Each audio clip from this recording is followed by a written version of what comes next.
Sila ang mga cleaner sa shipyard, tulad ng mga nasa video na gumagawa ng iba't ibang trabaho. Upang mapanatili ang kalinisan at kaligtasan ng pagtatrabahuhan, narito ang mga karaniwang trabaho nila tuwing winter season. Pag-aalis ng yelo, tinatanggal nila ang yelo mula sa mga barko upang maiwasan may madulas sa sahig at may maaksidente. Pagtanggal ng mga debris, basura at hazardous materials sa paligid ng shipyard.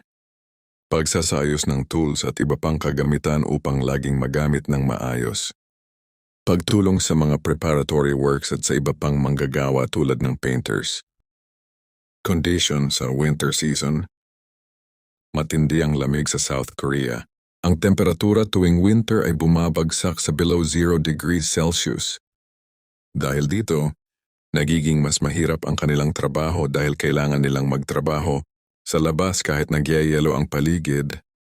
Madulas ang yelo at nagiging peligroso dahil maaari itong maging sanhi ng aksidente tulad ng pagkadulas o pagkahulog. Mabigat na trabaho ang pag-aalis ng yelo, lalo na sa mga malalaking bahagi ng barko, ay pisikal na nakakapagod. Bukod dito, mas mabagal ang galaw dahil sa malamig na panahon. Kailangan nilang magsuot ng maraming layer ng damit at protective gear tulad ng gloves, boots at thermal clothing.